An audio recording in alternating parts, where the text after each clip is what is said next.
کو آگے بڑھایا جا رہا ہے اور اس کے ساتھ رات دن پوری انتھک کوشش اور محنت کی جا رہی ہے۔ ایک زمانہ ہو گیا بچے کے والد تو دنیا میں نہیں تھے، لیکن بچے کی والدہ تو دنیا ہی کے اندر تھی۔ اس بچے نے چاہا کہ میں اپنے والدہ کی زیارت کروں، اس بچے نے چاہا کہ میں اپنی والدہ سے ملاقات کروں۔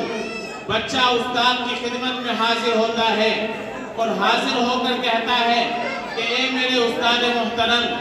آپ کو پتا ہے کہ میرے والد کا سایہ میرے سر سے بچپن ہی میں اٹھ چکا تھا، آپ کو پتا ہے کہ میں یتیم ہوں اور آپ کو پتا ہے کہ میرے کوئی دنیا کے اندر سہارا موجود نہیں ہے، بس میرا ایک سہارا ہے اور وہ میری ماں، جس کو دیکھے ہوئے زمانہ ہو گیا ہے۔ استاد محترم، میرے ساتھی رات کو کمرے میں چین اور سکون کی نیند سے سوتے ہیں، لیکن میں رات کو تکیے کے اندر منہ چھپا کر کے روتا رہتا ہوں، مجھے میری ماں کی یاد آتی ہے۔ آپ مجھے چھٹی دے دیجئے، میں اپنی والدہ کی زیارت کے لیے جانا چاہتا ہوں، اپنی ماں کی ملاقات کے لیے جانا چاہتا ہوں۔ استاد نے کہا کہ ٹھیک ہے۔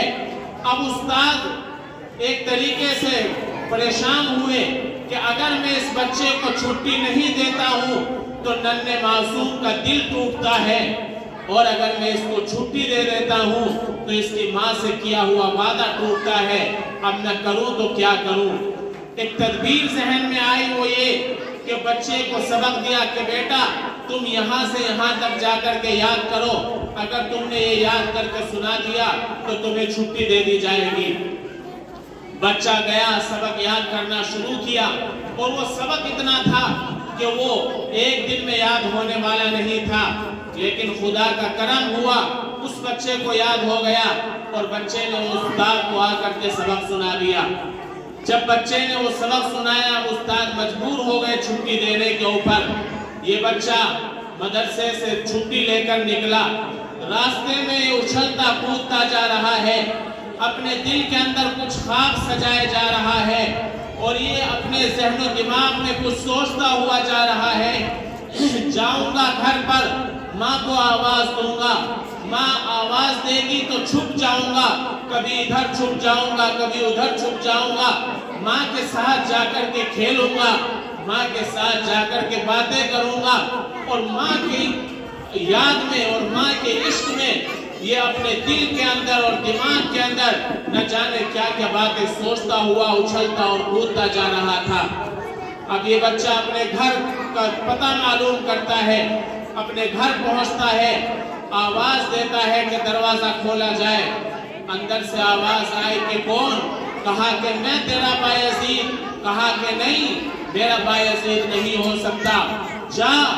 میرا بایزید تو اس وقت آئے گا جب وہ بن جائے گا جو اس کے والد محترم چاہتے تھے، تو میرا بایزید نہیں ہو سکتا۔ اب جب دروازہ نہ کھولا، سوچو کہ اس بچے کے دل کے اوپر کیا قیامت ٹوٹی ہوگی،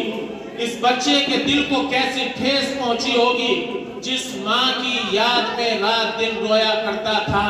اس ماں نے دروازہ کھولنے سے منع کر دیا اور یہ کہا کہ تو جا، میرا بایزید تو اس وقت آئے گا جب وہ بن جائے گا جو اس کے والد دیکھنا چاہتے تھے۔ یہ بچہ اسی راستے سے واپس آتا ہے جس راستے سے یہ کودتا ہوا جا رہا تھا، اسی راستے سے واپس آتا ہے، آنکھوں سے آنسو کی لڑی جاری ہے، رو رو کر کے آنکھیں سرخ ہو گئی ہیں، اور یہ اپنے مدرسے میں واپس آتا ہے۔ استاد پوچھتے ہیں کہ بیٹا کیا پریشانی ہوئی، کیوں رو رہے ہو، کیا وجہ ہے؟ بیٹے نے کہا کہ حضرت بات کچھ بھی نہیں ہے، میں تو اپنی والدہ سے ملاقات کے لیے گیا تھا، میری والدہ نے دروازہ تک نہ کھولا اور یہ کہہ دیا کہ جا، میرا بایزید تو اس وقت آئے گا جب وہ بن جائے گا جو اس کے والد چاہتے تھے۔ اب استاد اس بچے کے اوپر ترس کھانے لگے اور بچے کو سمجھانے لگے، اس کے آنسوؤں کو صاف کرنے لگے، اور استاد نے سمجھایا کہ بیٹا کوئی بات نہیں ہے، وہ ماں ہے، ماں نے اگر یہ کہا ہے تو تم محنت کرو، اللہ تعالیٰ تمہیں وہی بنا دیں گے جو تمہارے والد چاہتے تھے۔ اس بچے نے کہا کہ حضرت میں محنت کرتا ہوں اور آج سے میں آپ سے وعدہ کرتا ہوں کہ آج سے اور زیادہ محنت کروں گا، لیکن آپ سے ایک درخواست ہے، آپ خدا کے واسطے اپنے ہاتھ اٹھائیے اور اپنے ہاتھ اٹھا کر اللہ تعالیٰ کی بارگاہ میں دعا کر دیجئے کہ پروردگار عالم میری ماں کو اس وقت تک سلامت رکھے جب تک میں وہ نہ بن جاؤں جو میرے والد چاہتے تھے۔ استاد محترم، آپ یہ دعا کر دیجئے اور میں آپ سے وعدہ کرتا ہوں کہ انشاءاللہ میں اپنی انتھک کوشش کروں گا اور میں پوری محنت بھی کروں گا اور اللہ سے دعا بھی کروں گا اور انشاءاللہ میں وہی بن کر دکھاؤں گا جو میرے والد محترم چاہتے تھے۔ بس آپ یہ دعا رب العالمین سے کر دیجئے۔ استاد نے دعا کی، وہ بچہ جا کر مدرسے میں پڑھتا رہا، استاد کی شفقتوں میں وہ کھیلتا رہا، پلتا رہا، بڑھتا رہا۔ ایک زمانہ گزر گیا، تقریباً 17 سال یا 18 سال گزر گئے۔ ایک دن آتا ہے کہ رات کا وقت ہے، استاد محترم سو جاتے ہیں، آپ کو خواب میں آقا نامدار جناب رسول اللہ صلی اللہ علیہ وسلم کی زیارت ہوتی ہے۔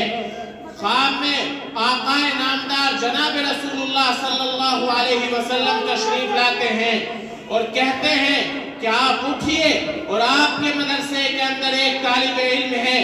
جس نے محنت کے اپنی محنت کی انتہا کر دی ہے اور وہ رات دن اللہ کے سامنے رو رو کر کے دعائیں مانگتا ہے۔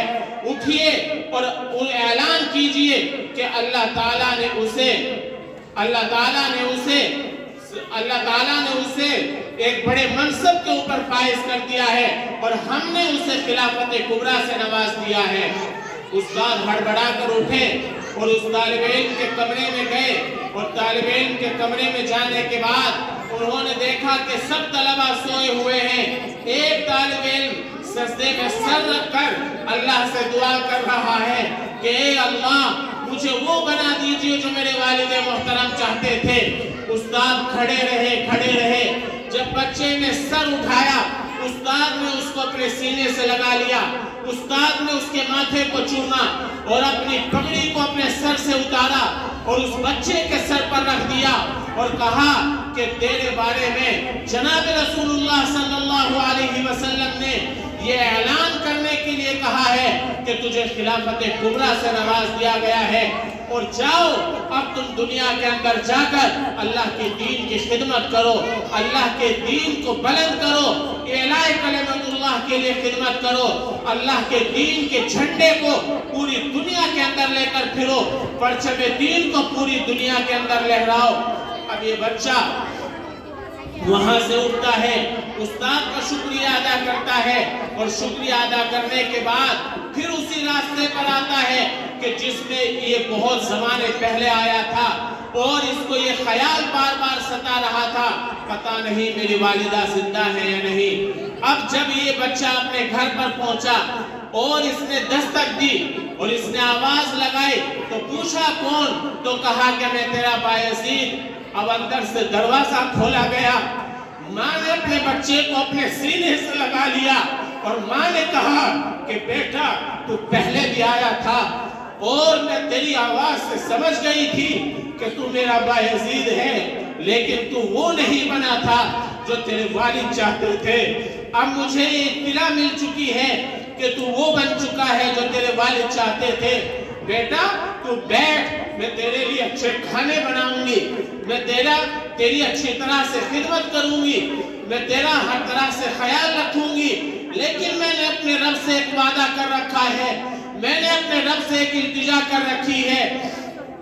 میں اپنے رب کے سامنے یہ دعا کیا کرتی تھی کہ اے اللہ یہ زندگی تیری دی ہوئی نعمت ہے، یہ زندگی تیری دی ہوئی امانت ہے، تو جب چاہے اپنے پاس بلا لے، لیکن میں تجھ سے درخواست کرتی ہوں کہ تو مجھے اس وقت تک سلامت رکھ جب تک میرا بیٹا وہ نہ بن جائے جو اس کے والد چاہتے تھے۔ آج اللہ نے تجھے وہ بنا دیا ہے تو میں اللہ کا شکریہ ادا کرنا چاہتی ہوں۔ والدہ اٹھی اور والدہ نے وضو کیا،